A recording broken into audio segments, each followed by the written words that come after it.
자, 반갑습니다. 이제 성경 강좌 사복음서 5강 2교시 들어가도록 하겠습니다. 2교시는 마태복음 19장부터 28장까지 내용입니다. 19장 여기부터 28장까지 내용이겠죠. 마지막까지. 자, 한번 보도록 할게요. 교재 19장 펴주시고요. 성경책 19장 펴주시면 되겠습니다. 자, 19장부터 교재에 있는 또 밑줄 그어진 거 있죠. 그거 다 주황색으로 특수자료 한번 입혀보세요. 19장 이혼한 음행한 이유 고자, 또 청년 12보자, 20장에 삭 품삯 어미 둘, 21장에 성전 병자 고침, 두 아들 세리 창녀, 22장에 혼인임금 군대, 청함받은 사람 많으나 택함받은 사람은 적다, 이 내용. 그리고 23장에도 있는 내용, 조그만 글씨들, 24장에 있는 조그만 글씨들, 25장에 있는 열처녀 비유, 양과 염소 비유, 26장에 밑줄 그어진 것들, 27장에 유다의 자살 사건, 그리고 나머지 밑줄 그어진 거 27장 맨 밑에 경비 사건, 28장의 밑에 매수와 선교 명령 사건.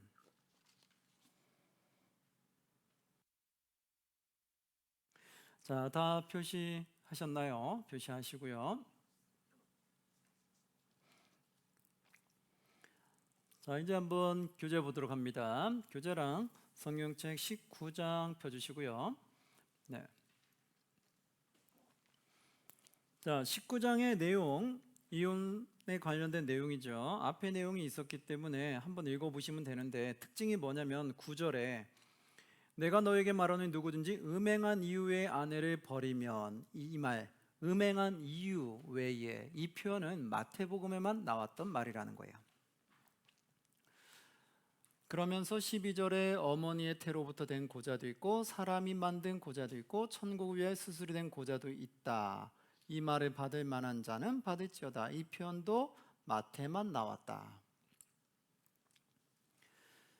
자, 그 다음에 13절에 그때 사람들이 예수께서 안수와 기도해 주시면 바라고 어린아이들이 데리고 오매 제자들이 꼬집거늘 예수께서 이르시되 어린아이들을 용납하라, 내게 오는 것을 금하지 말라, 천국이 이런 사람의 것이니라 하시고 그들에게 안수하고 거기를 떠나시더라. 이 내용은 다 다른 곳도 나오고 있죠.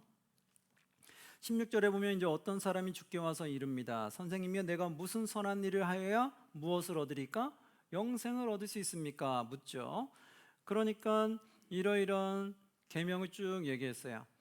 그러니까 이러이러한 계명을 다 지켰다고 말하는 거예요. 그런데 그가 약한 게 무엇이었냐면 율법을 지키는데 물질에 대해서 매우 약했어요. 그래서 예수님 물질을 건드셨어요. 한번 보시면 21절에 예수께서 이르시되 내가 온전하고자 할진대 가서 내 소유를 팔아 가난한 자들에게 주라, 그러면 하늘에서 보좌가 내게 있으리라, 그리고 와서 나를 따르라 하시니, 너의 소유를 팔아서 가난한 자에게 주라 라고 말했죠. 그러야 하면 하늘에 무엇이 있다고요? 하늘에서 보화가 너에게 있다, 이렇게 얘기했죠. 그런데 그들은 이 생에서의 물질을 너무나 중요시 여겼기 때문에 결국 22절 그 청년이 재물이 많음으로 이 말씀을 듣고 뭐 했어요? 근심하며 가니라. 결국 근심하고 떠났어요.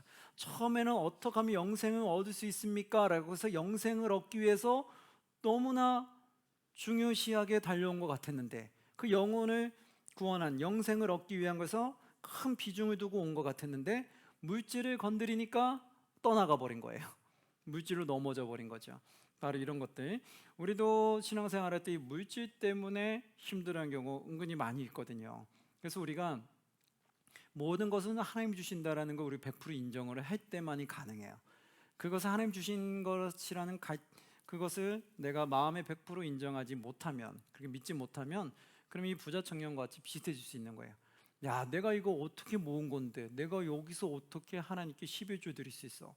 내가 어떻게 모은 건데 이걸 내가 특별 감사헌금을 드릴 수 있어?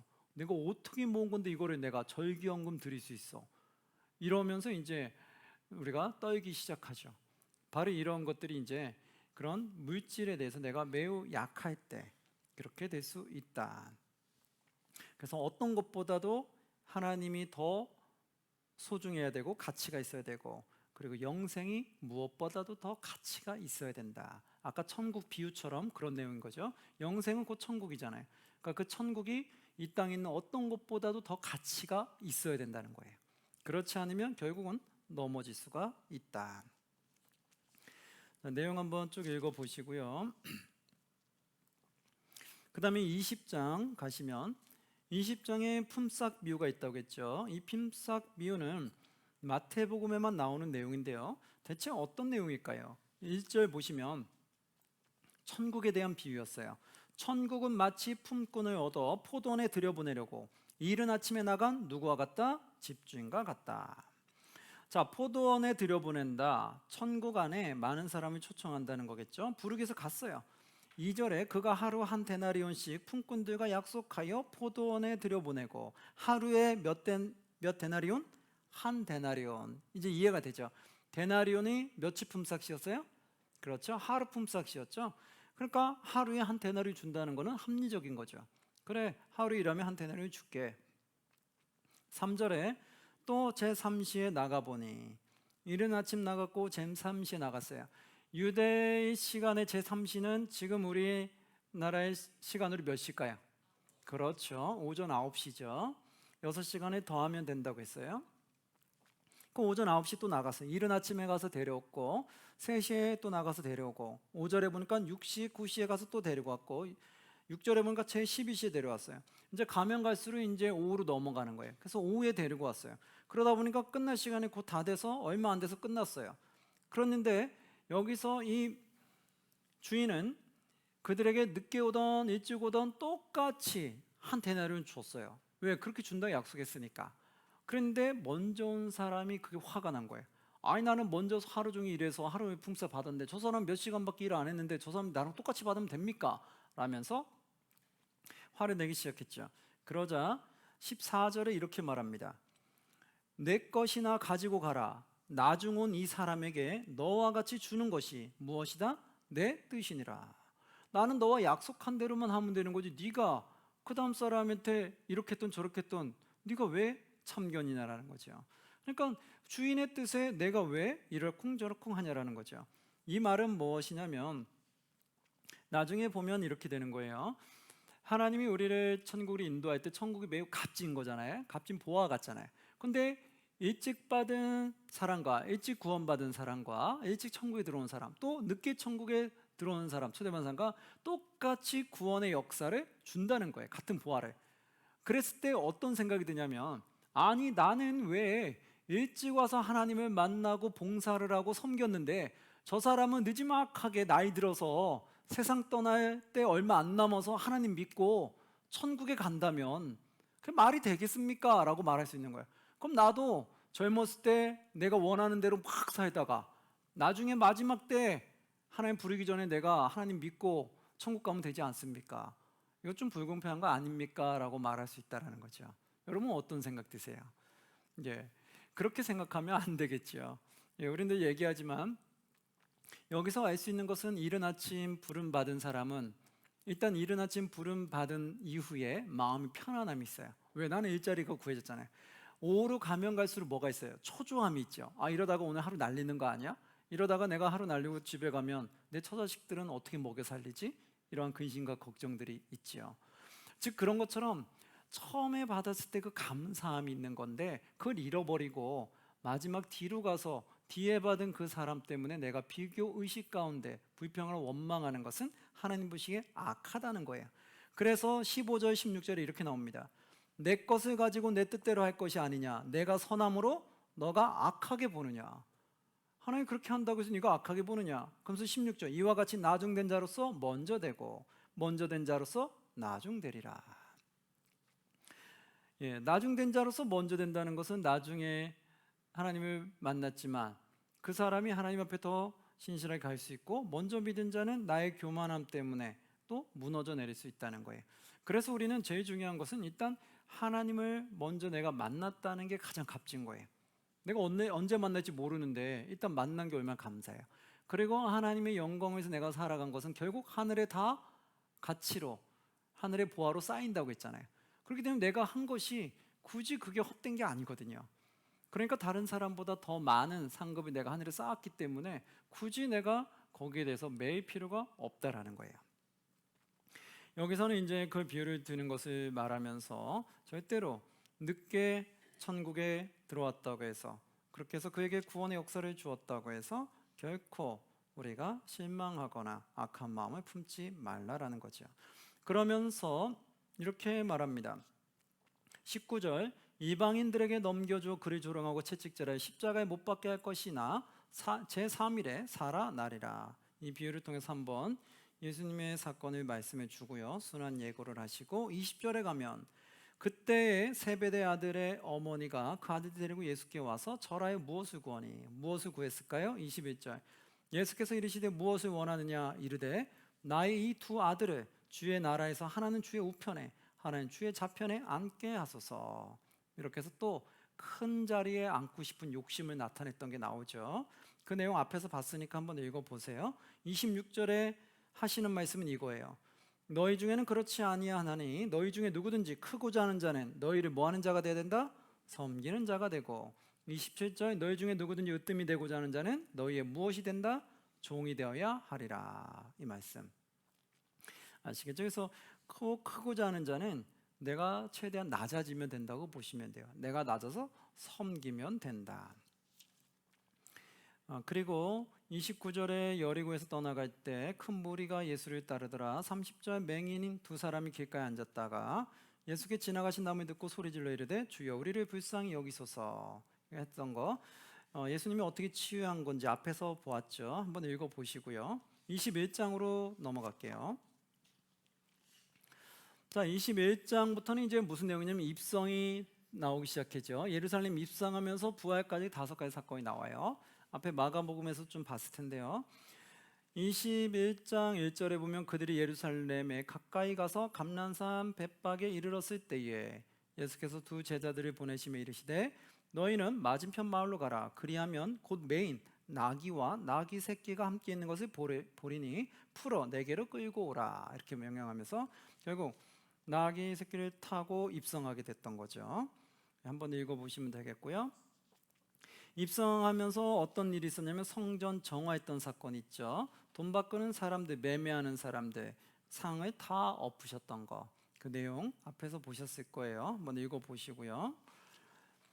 그리고 나서 이제 18절 19절에 보면 이른 아침에 성으로 들어오실 때에 시장하신지라 길가에서 한 무화과 나무를 보시고 그리로 가사 잎사귀밖에 아무것도 찾지 못하시고 나무에게 이르시되, 시장에서 갔는데 무화과 나무를 보고 갔어요. 그런데 거기에 잎사귀밖에 아무것도 보지 못했다 이러잖아요.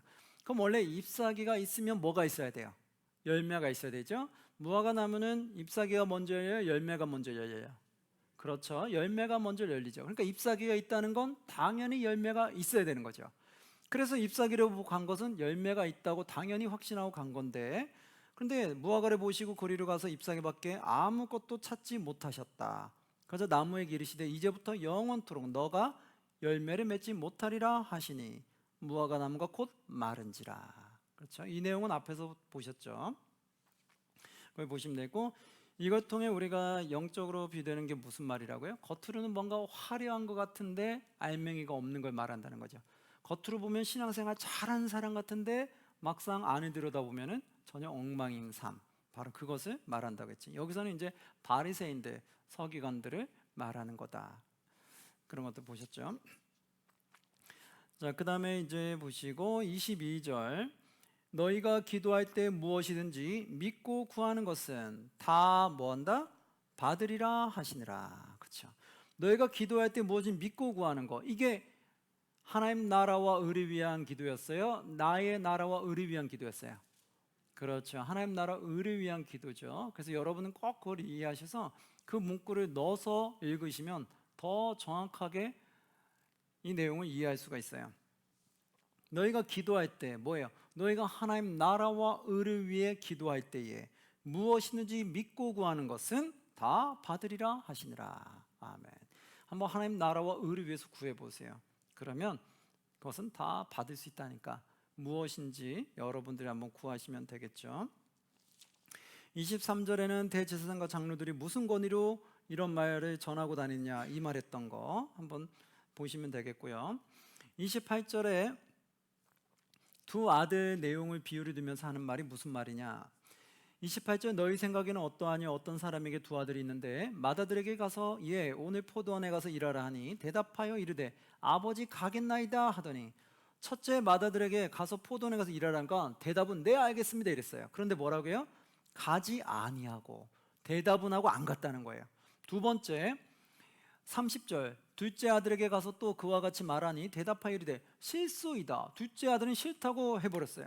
그랬는데 실소이다 하였다가 그 후에 뭐하고 뉘우치고 갔으니 그들 중에 누가 아버지의 뜻대로 하였느냐. 이르되 둘째 아들이니이다. 예수께서 그들에게 이르시되 내가 진실로 너희에게 이르노니 세리들과 창녀들이 너희보다 먼저 하나님의 나라에 들어가리라. 아멘. 이렇게 나오는 거예요. 예, 아시겠죠? 맏아들은 네 하겠다는 것을 안 해버리고 둘째는 안 하겠다는 뉘우치더라. 이건 뭘까요? 처음에 하나님의 믿은 자들이 예수님을 받아들이지 않은 걸 말하는 거예요. 유대인들을 말하는 거고 뒤는 죄인들 또 이방인들을 말하는 거예요. 죄인 이방인들은 하나님을 떠나 살았지만 예수님 통해서 다시 회개하고 돌이켜서 예수님 말씀대로 살았다는 거예요. 그럼 이게 누구가 하나님 말씀대로 살았냐는 거예요. 회개하고 돌이킨 사람들이 하나님 말씀대로 사는 거 아니냐. 그들이 바로 구원받는다 이렇게 말하는 거죠. 한번 읽어보시고요. 그 다음에 이제 33절에 다른 한 비유를 들으라. 한 집주인이 포도원을 만들어 산 울타리 두르고 거기에 즙자는 틀을 만들고 망대를 짓고 농부들에게 새로 주고 타국에 갔더니 이것들 앞에서 보셨으니까 한번 읽어보시면 되겠고요. 22장으로 넘어갈게요. 22장에 잔치 비유가 있죠. 예수께서 다시 비유를 대답하여 이르시되 천국은 마치 자기 아들을 위하여 무엇을 베푼 혼인잔치를 베푼 어떤 임금과 같다 이렇게 했죠. 천국을 혼인잔치에 비유했죠. 천국은 마치 자기 아들을 위하여 혼인잔치를 베푼 어떤 임금과 같다. 그래서 3절에 그 종들을 보내어 그 청한 사람들이 혼인잔치에 오라 하였더니 오기를 싫어하거늘 이렇게 나오죠. 그들이 거부하는 것을 보게 되죠. 어떻게 거부했는지는 한번 쭉 읽어보시면 될 것 같아요. 그런데 11절에 일단 혼인잔치에 온 사람들 중에 임금이 손님들을 보러 들어올세 거기서 무엇을 입지 않은 사람이 있어요? 예복을 입지 않은 한 사람을 보고 초청받았는데 다른 사람은 다 초청받아 예복을 입었는데 한 사람은 예복을 입지 않았다는 거예요. 여기서 이것은 무엇을 뜻할까요? 예복 입지 않았다. 원래 식장에 가면 이때는 뭔가 예복을 두르는 게 있다고 해요. 그 주는 옷을 입고 들어가야 되는 거예요. 근데 그거 안 입었다는 건 뭘까요? 그 말은 그 뜻에 따르지 않았다는 거죠. 그 룰에 따르지 않았다는 거죠. 두 가지의 내용이 나오는데 첫 번째는 내가 하나님께 초대가 되었는데 하나님 말씀을 내가 순종하지 않는 거예요. 이해되죠? 내가 하나님 앞에 예배드리러 왔는데 하나님 말씀을 순종하지 않는 그런 자를 말하고요. 또 하나는 예수님을 통해 의로운 옷을 입은 걸 또 뜻한다고 말해요. 그러니까 예수님을 나의 구원자로 메시아로 모셔서 예수님의 보혈의 피로 내가 의로운 옷을 입어야 되는데 의로운 옷을 입지 못한 사람. 그 말은 뭐냐면 뭔가 하나님 앞에 왔지만 예수님이 진정 나의 주인이 되지 못한 사람을 말한다는 거예요. 내 주인이 되면 의로운 옷을 입게 되는데 진정한 내 주인이 안 되니까 의로운 옷을 입을 수가 없는 거죠. 바로 그러한 자는 결국 어떻게 될까요? 13절 이렇게 말하죠. 임금이 사환들에게 말하되 그 손발을 묶어 바깥 어디에 어두운 데에 내던지라. 거기서 슬피 울며 이를 갈게 되리라 하리라. 그렇죠. 슬피 울며 이를 갈게 된다. 이 표현들 많이 나오잖아요. 이건 결국 뭐냐면 하나님에 대한 영원한 형벌을 말하는 거죠. 영원한 형벌이면 어디로 우리가 가게 되는지는 알겠죠. 그래서 14절 이렇게 나오잖아요. 청함을 받은 자는 많되 택함을 입은 자는 어떻다? 적으니라. 아멘. 여기 말씀 많이 들어봤을 거예요. 그죠? 청함을 받은 자는 많되 택함을 입은 자는 적다. 그러면 교회 안에 청함을 받아서 온 사람들은 많으나 나중에 하나님 앞에 택함을 입은 자는 적다는 거죠. 그 말은 뭐예요? 교회 안에 청함 받은 사람이 있지만 그 안에서 정말 의로운 옷을 입은 사람과 입지 않은 사람이 구별되더라는 거예요. 나중에는. 그래서 그것이 택함 입은 자가 적다. 즉 하나님 말씀에 순종하는 사람이 그렇게 많지 않다라는 거예요. 우리가 거기에 속하면 안 되겠죠. 우리는 택함을 받은 자에 속해야 되겠죠. 청함은 받고 택함을 못 받으면 소용없는 거예요. 그러니까 우리가 교회만 왔다고 다 모든 게 이루어진 게 아니라는 거예요. 교회에 왔으면 이제 어떻게 해요? 그분은 나의 주인으로 모시고 예수님 나의 주인 왕이 되셔서 그분 말씀대로 살아가야 되는 거예요. 그게 택함 받은 자다. 자, 그 다음에 내용 보시면 15절 16절은 한번 쭉 읽어보시고요. 23절에도 부활이 없다는 사두개인들과 논쟁한 거 앞에서 보았죠. 한번 읽어보시고요. 그리고 35절에 한 율법사가 예수를 시험하여서 어느 계명이 크니까 이거 물었던 거 한번 읽어보시면 되겠고요. 41절에 바리새인들이 모여서 예수께서 그들이 물었을 때 이루었던 거 한번 읽어보시면 되겠고요. 23장으로 넘어가시면 23장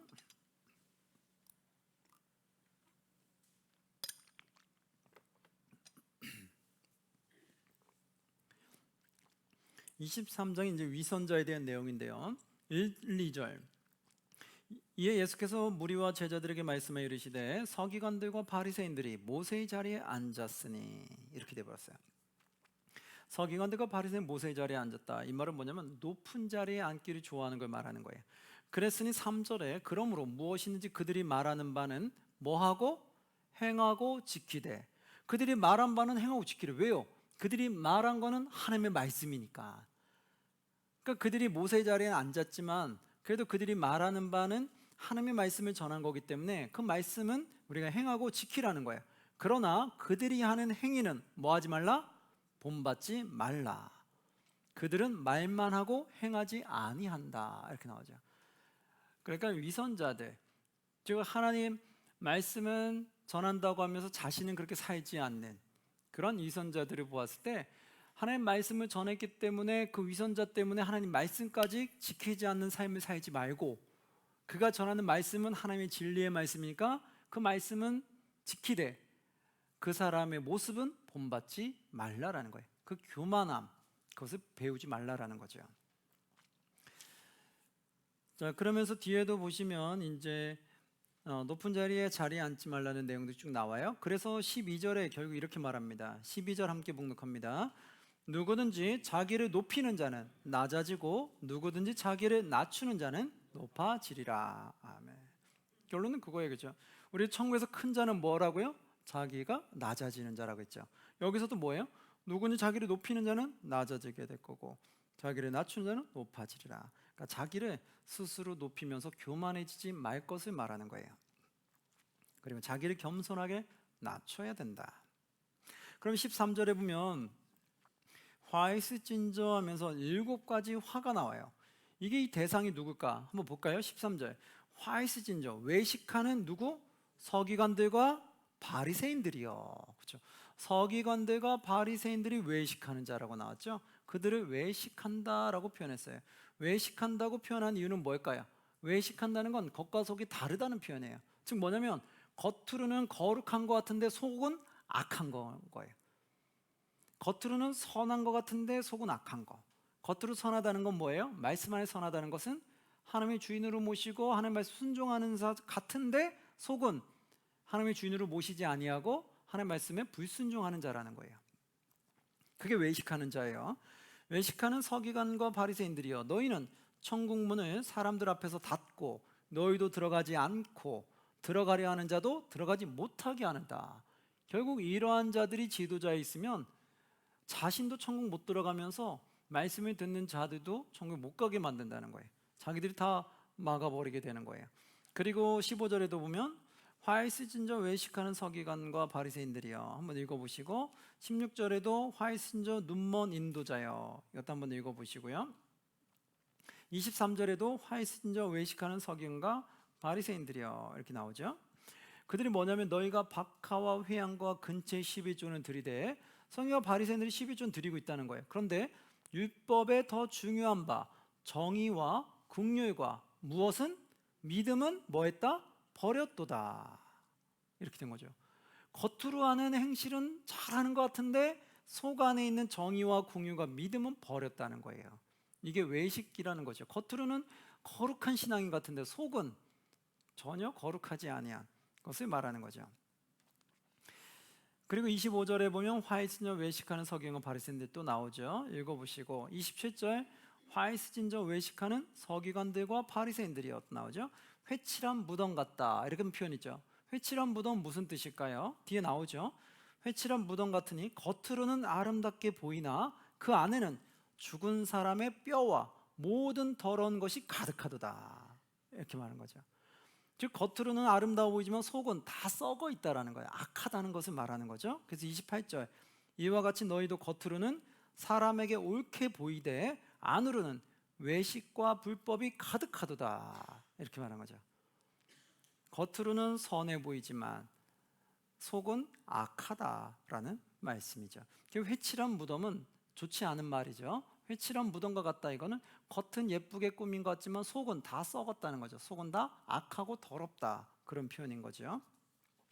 그래서 29절에 보면 화이스진저 외식하는 서기관과 바리새인들이요 또 나오죠. 한번 쭉 읽어보세요. 그래서 33절에 그들을 결국 어떻게 표현했느냐? 33절에 뱀들아 독사의 뭐야? 새끼들아 너희가 어떻게 지옥의 판결을 피하겠느냐 이렇게 말하죠. 바로 외식하는 자들에게 뱀들아 독사의 새끼들아 이렇게 표현했다는 거. 뱀은 사탄의 뜻하잖아요. 그 악한 자들아 이 말인 거죠. 뱀들아 독사의 새끼들아 저 악한 자의 아들들아 너희가 어떻게 지옥의 판결을 피하려고 하느냐 이 표현들 한번 쭉 읽어보시고요. 우리는 절대로 뱀들과 독사의 새끼들이 되면 안 되겠죠, 그렇죠? 그래서 항상 경계를 하셔야 돼요. 24장으로 넘어갈게요. 24장에 1절에 성전 파괴하는 예언 1, 2절 나온 거 읽어보시고요. 그리고 3절에 이제 어떻게 마지막 때에 어떠한 재난이 올 것인가 그것을 말해주게 되는데요. 사람의 미혹을 받지 않도록 주의하고 또 나는 그리스도와 하는 많은 사람의 미혹도 주의하라는 거 4절, 5절 등에 나오고요. 그리고 7절에 보면 민족이 민족을 나라가 나라를 대적하여 일어나겠고 곳곳에 기근과 지진이 일어난다. 그런데 이것이 마지막 때가 아니라는 거죠. 8절에 보면 이 모든 것은 재난의 시작이다. 아직 시작이지 끝은 아닌 거예요. 그러면 끝은 언제 올까요? 계속해서 가다 보면 어떤 일이 오냐면 12절 13절에 불법이 성함으로 많은 사람의 무엇이 식어져요? 사랑이 식어지리라. 계속 종말로 가면 갈수록 무엇이 식어진다고요? 사랑이 식어진다 이거죠. 원래 하나님의 속성이 뭐라고 표현했어요? 사랑이시다. 그럼 우리가 하나님의 사랑을 받고 우리가 창조되었는데 사랑이 식어진다는 건 뭐예요? 하나님의 속성이 사라져가고 있다는 거죠. 하나님의 형상이 사라져가기 시작한다 그 표현인 거죠. 그래서 우리가 잘 생각해 보셔야 돼요. 우리가 점차 악으로 갈수록 우리의 사랑이 식어져 가고 있는가? 나는 사랑이 지금 어떤가? 하나님을 향한 사랑과 이웃을 향한 사랑이 나는 어떤가? 늘 체크하셔야 돼요. 그러면서 14절, 13, 14절 그러나 끝까지 견디는 자는 무엇을 얻는다? 구원을 얻는다. 그래서 사랑이 식지 않도록 여러분 계속해서 관리를 잘 하셔야 되겠죠. 14절 이 천국 복음이 모든 민족에게 증언되기 위하여 온 세상에 전파되리니 그제야 뭐가 온다? 끝이 온다. 그 끝이 오는 것은 천국 복음이 모든 민족에 전파될 때 끝이 오는구나. 근데 우리가 온 세계에 언제 전파될지 우리 아무도 모르잖아요. 그러니까 우리는 그게 날이 언제인지 아무도 모르죠. 그러면서 쭉 읽어보시면서 결국은 마지막 때에 겉으로 보이는 증상이 있어요. 하나님 복음이 이제 다 전파돼서 끝이 오면 나타난 증상 뭘까요? 29절 보니까 그날 환난 후에 즉시 해가 어떻게 돼요? 어두워지고 달이 빛이 내지 아니하면 별들이 하늘에서 떨어지며 하늘의 권능들이 흔들리리라. 이게 마지막 때인 거예요. 그러니까 누가 그리스도가 여기 있다 저기 있다 해도 전혀 유혹받지 말라는 거예요. 왜? 마지막 때가 되면 해가 빛을 잃게 된 때가 온다니까요. 그리고 달이 빛이 내지 못하고 별들이 하늘에 떨어진다고요. 그때가 마지막 때인 거예요. 그러니까 다른 사람이 아무리 뭐라 해도 해가 빛을 잃지 않고 별이 떨어지지 않으면 믿지 마세요. 이해되겠죠? 그게 눈에 보이는 거겠죠. 믿지 마시고. 그래서 30절에 그때 인자의 징조가 하늘에서 보이겠고 그때 땅의 모든 족속들이 통곡하며 그들이 인자가 구름을 타고 능력과 큰 영광으로 오는 것을 보리라. 아멘. 그렇죠? 해가 어두워지고 달이 빛이 내지 않고 별들이 떨어질 때, 그때 예수님께서 구름을 타고 능력과 큰 영광으로 온다라는 거죠. 그때 구름 타고 내려오신다는 거예요. 그걸 볼 수 있을 거다. 그러니까 그 전에는 아무것도 믿지 마시라는 거죠. 자, 그러면서 32절 무화과 나무의 비유를 이야기를 해요. 한번 읽어보시면 되겠고요. 그리고 36절에 나왔던 말씀이 뭐냐? 그러나 그날과 그때는 아무도 뭐한다? 모르나니 하늘의 천사들도 아들도 모르고 오직 누구만 다? 아버지만 아신다. 마지막 때는 아무도 모르고 아버지만 아신다. 그래서 인간이 언제 몇 년 몇 월 며칠에 종말이 온다, 이거는 다 믿지 마세요. 다 가짜겠죠. 그러면서 38절에 노아의 방주를 이야기하면서 언제 그런 일이 일어날지 모르니까 늘 깨어 있어야 된다라고 말하는 거 한번 읽어보시면 되겠고, 45절에 보니까 충성되고 지혜 있는 종이 되어, 그래서 우리는 어떻게 되냐? 충성되고 지혜 있는 종이 되어서 주인에게 그 집 사람들을 맡아 때를 따라 양식을 나눠줄 자가 누구냐? 46절 주인이 올 때에, 즉 마지막 때에 그 종이 이렇게 하는 것을 보면 그 종이 뭐한다? 복이 있으리라. 아멘. 우리는 충성되고 지혜 있는 종이 되어야 된다. 주인이 언제 올지 모르지만 언제 오더라도 나는 늘 한결같이 그 집 사람들을 맡아 때를 따라 양식을 나눠줘야 된다. 즉 하나님 나에게 맡겨진 직분을 잘 감당하고 있어야 된다, 그 말이겠죠. 25장으로 갈게요. 우리가 잘 알고 있는 열처녀 비유가 나오죠. 그때 천국은 마치 등을 들고 신랑을 맞으러 나간 열처녀와 같다, 1절에 나왔던 거. 여기서 2절에 보니까 그 중에 5은 미련하고 5은 슬기 있는 자다. 3절 미련한 자들은 등을 가지되 기름을 가지지 아니했고, 4절 슬기 있는 자들은 그릇에 기름을 담아 등과 함께 가져갔다. 늘 준비된 것을 말하는 거죠. 마지막 신랑이 내가 생각하지 못했대 왔어요. 그때 미리 준비한 슬기로운 자들이 천국으로 들어가게 된 것을 말해주는 거예요. 그래서 13절에 그런즉 깨어있으라 너희는 그날과 그때를 알지 못하느니라. 그렇죠? 너희는 언제 우리를 부를지 모르니까 늘 깨어있어야 된다는 거예요. 또 마지막 때가 오기 전에도 내가 먼저 하나님께 부름받을 수도 있잖아요. 그러니까 늘 깨어있음을 얘기하죠. 여러분, 이 열처녀 비유는 마태복음에만 나올까요? 다른 복음서에서 나올까요? 네, 이제 좀 감 잡으셨어요? 네, 마태복음에만 나옵니다. 우리가 열처녀 비유 많이 얘기하잖아요. 이거는 모든 복음서에 다 나오지 않아요. 어디에만 나온다? 마태복음에만 나오는 거다. 그 다음에 14절 15절에 우리가 많이 듣던 달란트 비유 있죠. 14절 보니까 또 어떤 사람이 타국에 갈 때에 그 종들을 불러 자기 소유를 맡김과 같으니 각각 그 재능대로 한 사람에게 금 5달란트를, 한 사람에게는 2달란트를, 한 사람에게는 1달란트를 주고 떠났다. 달란트가 나오죠. 그냥 보통 달란트 하면 은달란트예요, 금달란트예요? 은달란트라고 했죠. 금달란트는 앞에 금이 붙는다고 했어요, 안 붙는다고 했어요? 붙는다고 했죠. 여기는 어떻게 돼 있어요? 15절에 달란트 앞에 금이 붙었어요, 안 붙었어요? 붙었죠. 자, 이게 바로 금달란트구나, 아시겠죠? 금달란트는 금이 붙는다.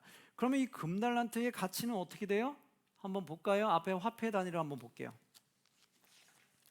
다시 교재 앞에 화폐 단위를 한번 보시면,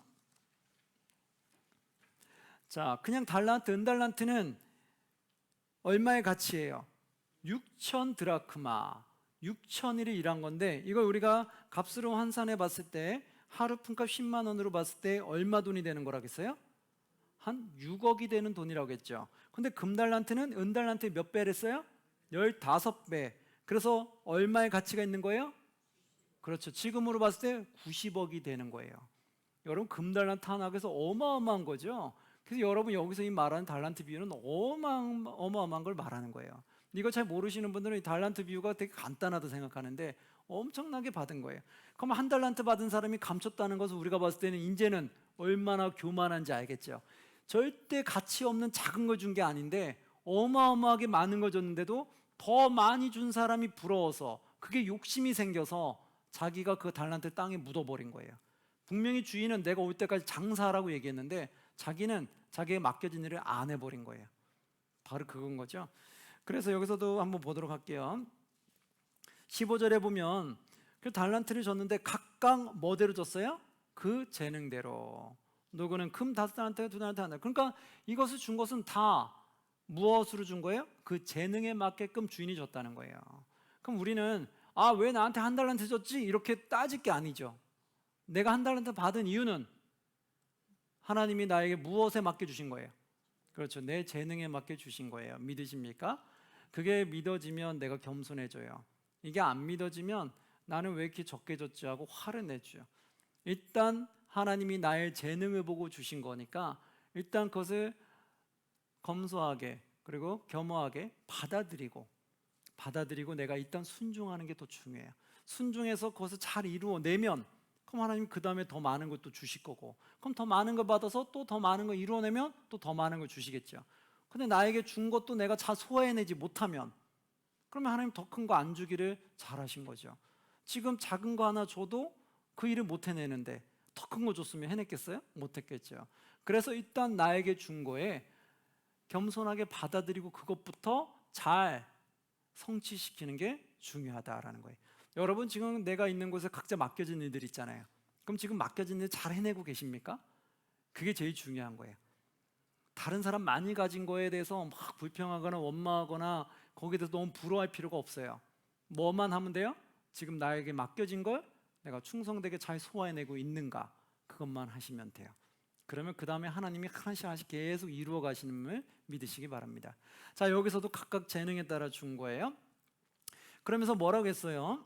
16절에 15절에 보니까 재능대로 주고 그 다음에 주고 떠났더니 16절 5달란트 받은 자는 바로 가서 그것을 장사하여 또 5달란트를 남겼다. 그렇죠? 바로 장사해서 남겼죠. 그리고 나서 또 2달란트도 또 바로 2달란트를 남겼어요. 나중에 주인이 왔을 때 잘해도 착하고 충성된 종아 칭찬해 줬어요. 2달란트도 더 2달란트 남긴 자도 그랬어요. 이제 1달란트 받은 자는 24절에 이렇게 나옵니다. 1달란트 받았던 자는 와서 이르되 주인이여 당신은 굳은 사람이라 심지 않은 데서 거두고 해치지 않은 데서 모으는 줄을 내가 알았으므로 두려워하여 나가서 당신의 달란트를 땅에 감추어 두었나이다. 보소서 당신의 것을 가지셨나이다. 이렇게 말하죠. 1달란트가 가치가 없는 거예요? 매우 큰 거예요? 지금 매우 큰 거죠. 근데 매우 큰 그 달란트를 자기는 너무 가치 없게 여겼다는 거예요. 왜? 더 많이 가진 사람의 시샘 때문에, 질투심 때문에, 욕심 때문에, 탐욕 때문에 난 이게 뭐야? 이것도 큰 거지만 더 많이 가진 사람. 즉 나는 집이 한 대 있는데 다른 사람은 빌딩 한 채를 갖고 있어. 그럼 거기서부터 확 갭이 차이 나는 거예요. 지금 집 한 채도 다른 사람 이것도 없는 사람도 많은데 나는 이것보다 빌딩 갖고 있는 사람 봤을 때는 턱없이 나는 적다 생각하는 거예요. 그랬을 때 불평과 원망을 가지면 감사할 줄 모른다는 거죠. 바로 여기서 그런 거예요. 여기서 1달란트는 꽤 큰 돈인데 더 많이 가진 5달란트를 가진 사람 보니까 억울하고 분한 거예요. 그래서 감사한 줄 모르고 하나님 영광을 드러내지 못하고 그냥 썩혀두더라. 그랬다가 결국 어떻게 됐을까요? 26절 이렇게 듣게 되죠. 26절 함께 봉독합니다. 그 주인이 대답하여 이르되 악하고 게으른 종아 나는 심지 않은 데서 거두고 해치지 않는 데서 모으는 줄을 내가 알았느냐. 그러면서 결국 어떻게 됐냐면 30절 이렇게 말하죠. 이 무익한 종을 전혀 득이 되지 않는 거예요. 이 무익한 종을 바깥 어두운 데로 뭐하라? 내쫓으라. 거기서 뭐한다? 슬피 울며 이를 갈리라. 이 표현 많이 나온다고 했잖아요. 그렇죠? 이게 뭐예요? 하나님 뜻에 따라 순종하지 않은 자들의 최후인 거예요. 최후는 결국 내쫓김을 당하고 슬피며 이를 갈린다. 그걸 당하게 된다는 거예요. 그래서 여러분 우리는 나에게 지금 주어진 거에 대해서 하나님이 나에게 맡기신 거, 또 내가 사회에서 나에게 맡기신 거, 그것들을 가운데 내가 충실히 지금 맡겨진 거에 충실히 행하는 게 제일 중요한 거예요. 지금 나에게 맡겨진 것도 잘 못하면서 남의 것만 더 탐하면 결국 마지막 때에 이렇게 될 수 있다라는 거죠.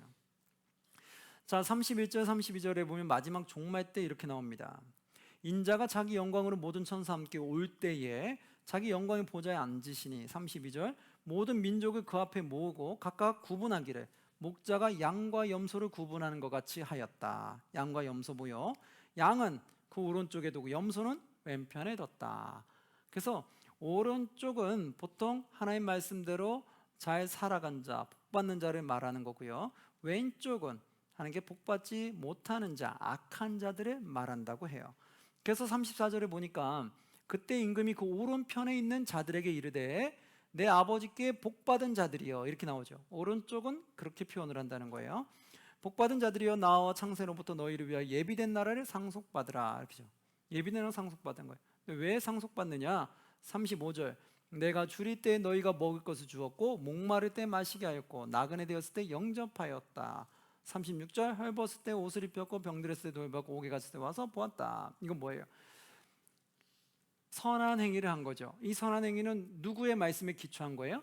하나님 말씀에 기초한 거죠. 그래서 하나님 말씀에 기초해서 이웃을 사랑하는 행위를 한 거, 이것이 곧 너희가 예비된 나라를 상속받는 자다. 근데 37절에 보니까 이에 의인들이 대답하여 이르되 주여 우리가 어느 때 주께서 줄이신 것을 보고 음식을 대접하였나이까, 이러는 거야. 내가 언제 주님한테 했습니까? 이러니까 지금 너희가 이 땅에서 나의 말대로 실천한 거, 너의 이웃들한테 행한 것이 곧 나에게 한 것이다, 이렇게 표현을 하죠. 그래서 하나님 말씀에 따라 이웃을 사랑한 것이 하나님께 한 것과 같다. 그래서 내가 너를 예비된 나라에 상속시키겠다 표현하잖아요. 자, 그 다음에 이제 41절 그때는 또 왼편에 앉은 자들에게 말하되 뭐라고 말해요? 저주를 받은 자들아 나를 떠나 마귀와 그 사자들을 위하여 예비된 영원한 불에 들어가리라. 그렇죠? 지옥은 뭘로 표현되어 있어요? 불, 꺼지지 않는 불. 꺼지지 않는 불에서 고통 가운데 살아감을 뜻하고 있는 걸 말해주죠. 왜 그랬는지 한번 쭉 읽어보시면 돼요. 그래서 46절의 마지막 이러잖아요. 하나님 말씀대로 순종하지 않은 자, 하나님 말씀대로 따르지 아니하고 악한 길로 걸어간 자는 결국 그들은 영벌에 들어간다. 영원한 벌에 들어가고 의인들은 하나님의 주인으로 모시고 하나님 말씀에 따라 선한 길로 걸어간 자들은 영생에 들어가리라. 그렇죠? 마지막에 영벌이냐 영생이냐로 들어가게 된다는 거예요. 26장 가볼게요. 26장의 1, 2절에 예수님에 대한 음모 사건 앞에서 보셨고요. 읽어보시고요. 6, 7절에 향유 여인 사건 앞에서 보셨으니까 읽어보시고요. 14절에 보면 가룟 유다가 예수님을 팔잖아요. 그런데 앞에서는 그렇게 판다고 했는데 16절에 보니까 15절 뒷부분에 15절 뒤에 보니까 내가 예수를 너에게 넘겨주리니 얼마를 주려느냐 하니 그들이 은 얼마를 줬어요? 은 30을 달아주었다. 그렇게 은 30이라고 책정된 거는 마태복음에만 나올까요? 다른 복음서에도 나올까요? 그렇죠. 잘 아시네요. 마태복음에만 나와요. 우리가 예수님이 판 게 은 30이다 이렇게 말한 거는 마태복음을 근거로 해서 말한 거예요. 다른 복음에는 가룟 유다가 팔았다고만 나오지 은 30이라는 게 안 나와요. 그래서 그것을 좀 알아두시면 되겠고요. 그 다음에 이제 계속해서 예수님을 이제 배반 음모하고 유월절 준비했던 사건 읽어보시고요. 그리고 베드로의 또 배반 예고했던 사건 한번 쭉 보시고요. 그리고 겟세마네 기도 갔던 사건, 36절에 겟세마네 기도하러 올라갔던 사건 한번 좀 읽어보시고요. 앞에 다 했던 거니까. 그 다음에 이제 47절에 예수님 체포됐던 사건 읽어보시고요. 57절에 예수님께서 이제 대제사장 가야바에게 가게 된 거 읽어보시면 되겠고요. 그 다음에 74절 뒤쪽에 보면 69절부터 보면 베드로가 이제 어떻게 부인하게 됐는지 그 사건들 읽어보시면 되겠고요. 27장으로 갈게요. 27장에 결국 새벽에 이제 넘겨지게 돼요. 총독 빌라도에게. 그리고 3절에 그때 예수를 판 유다가 그의 정죄됨을 보고 스스로 뉘우쳐 가룟유다 뉘우쳤어요. 그리고 그 은 30을 대제사장 장로들에게 도로 갖다 주었다. 이 내용 있죠. 왜 그랬을까요? 4절 이르되 내가 무죄한 피를 팔고 죄를 범하였도다 하니 그들이 이르되 그것이 우리에게 무슨 상관이냐 너가 당하라 하거늘. 5절 유다가 은을 성소에 던져놓고 물려가서 스스로 목매어 죽은지라. 이 사건 있죠. 이거 유다가 스스로 목숨을 끊은 거 이거는 마태복음에만 나와요. 한번 내용 읽어보시면 되겠고요. 그리고 나서 이제 빌라도가 신문 사건 하는 거 15절에 보면 명절이 되면 총독이 무리의 청원대로 최소한 사람 놓아주는 전례가 있더니 이 내용 한번 읽어보시면 되고요. 결국 바라바라는 사람이 풀려나게 됐던 거죠. 그리고 예수님을 조롱했던 사건 19절에 보면 총독이 재판석에 앉아 있을 때 그의 아내가 사람을 보내어 이르되 저 옳은 사람에게 아무 상관도 하지 마옵소서. 오늘 꿈에 내가 그 사람으로 인하여 애를 많이 태어나이다 하더라. 이렇게 빌라도 총독의 아내가 아무 상관하지 말았으면 좋겠다라고 말한 이 표현은 마태복음에만 나와요. 그리고 24절에 보니까 빌라도가 아무 성과도 없이 도리어 밀란이 나려는 것을 보고 물을 가져다가 무리 앞에 손을 씻으며 이르되 이 사람의 피에 대하여 나는 무죄하니 너희가 당하라. 이렇게 손을 씻고 말했던 표현은 마태만 나옵니다. 다른 복음서과 차이점은 한번 읽어보시면 될 것 같아요. 그리고 나서 결국은 어떻게 됐어요? 이제 조롱을 받으시고 십자가 길로 가죠. 32절에 보면 시몬이라는 구레네 사람을 만나서 그가 십자가를 지고 올라갔던 사건. 그리고 45절 보면 제6시로부터 온 땅에 어둠이 임하고 제9시까지 계속됐다. 그러면서 46절에 보니까 예수께서 소리질러 이르시되 엘리 엘리 라마 사박다니 하시니 이는 곧 나의 하나님 어찌하여 나를 버리셨나이까 하는 뜻이다. 이 내용 한번 쭉 읽어보시면 되겠고요. 자, 그 다음에 57절에 저물었을 때 아리마대 부자 요셉이 그도 예수의 제자인데 빌라도에 가서 시체를 달라 해서 무덤에다가 넣어둔 사건 한번 읽어보시고요. 그리고 나서 이제 62절에 보시면 62절에 그 이튿날 준비 다음 날 대제사장과 바리새인들이 함께 빌라도에게 모여 이르되 주여 저 속이던 자가 살아있을 때 말하던 대로 내가 사흘 후에 다시 살아나리라 한 것을 우리가 기억하노니 64절 그러므로 명령하여 그 무덤을 사흘까지 굳게 지키게 하소서. 그의 제자들이 와서 시체를 도둑질하여 가고 백성들에게 말하되 그가 죽은 자 가운데서 살아났다 하면 후의 속임이 전보다 더 클까 하나이다 하니. 바로 이런 표현들. 그래서 결국 경비병을 세우게 된 사건, 이것은 마태만 나옵니다. 그래서 결국 65절에 보면 빌라도가 이르되 너에게 경비병이 있으니 가서 힘대로 굳게 지키라 하거늘. 이 내용, 경비병이 지켰던 이 내용들은 마태만 나옵니다. 그러면서 28장으로 넘어가면 1절에 안식일이 다 지나고 안식 후 첫날이 돼서 예수님의 부활 사건이 일어나게 됐죠. 그런데 이것을 경비병들이 다 봤어요. 그러니까 11절 12절에 이 내용이 마태만 나오는데 이렇게 나옵니다. 여자들이 갈 때 경비병 중 몇이 성에 들어가 모든 된 일을 대제사장들에게 알렸어요. 그래서 12절 그들이 장로들과 함께 모여 의논하고 군인들에게 무엇을 많이 줬어요? 돈을 많이 주며 13절 이르되 너희는 말하기를 그의 제자들이 밤에 와서 우리가 잘 때에 그를 도둑질하여 갔다 하라. 이 거짓말하도록 속이게끔 거짓말을 입에 넣어줬던 거, 이것이 마태복음에만 나와요. 근데 이 거짓말을 넣어준 것도 성경에 기록돼서 지금까지 퍼지고 있는 거죠. 그러니 이게 얼마나 부끄럽겠어요. 그들의 치욕스러움이 계속해서 드러나게 되는 거죠. 그래서 이것 통해 우리가 계속해서 알 수 있는 것은 정말 이 내용은 소설이 아니라 정말 사실이었구나, 역사적인 사실이었구나를 더 구체적으로 알 수 있었던 내용이었죠. 그러면서 이제 16절에 11제자가 갈릴리에 가서 예수께서 지시하신 땅에 이르러서 이제 예수님께서 승천하실 때 우리에게 하셨던 말씀 19절 20절 함께 봉독해 볼까요? 우리가 많이 아는 구절이죠. 그러므로 너희는 가서 모든 민족을 제자로 삼아 아버지와 아들과 성령의 이름으로 세례를 베풀고 내가 너희에게 분부한 모든 것을 가르쳐 지키게 하라. 볼지어다 내가 세상 끝날까지 너희와 항상 함께 있으리라 하시니라. 아멘. 그렇죠. 많이 하는 거죠. 마지막 때 예수님 올라가시면서 우리를 부를 때 사람을 낚는 어부로 부르셨고, 예수님 이 땅에 계실 때 계속해서 전도하러 다니셨고, 그리고 마지막 부활하시고 승천하시면서 우리에게 맡긴 것도 너희는 모든 민족을 제자로 삼으라 라고 예수님의 전도 사건을, 영혼 구원 사건을 우리에게 위임하셨다는 거. 그래서 우리도 영혼 구원하셨던 예수님의 그 사역을 이어받아서 우리도 계속해서 영혼 구원을 위해서 나아가야 된다는 거. 언제까지요? 하나님 부르시는 그날까지, 마지막 종말 그 순간까지 우린 가야 된다는 거 꼭 기억하셔서 우리는 이 말씀대로 하나님 말씀에 순종하는 그런 삶을 살아가는 저와 여러분들이 모두 되시기를 주님의 이름으로 축원합니다. 아멘. 자, 우리 이 시간 이렇게 해서 2교시는 여기서 마치도록 하겠습니다. 여러분 수고하셨습니다. 네.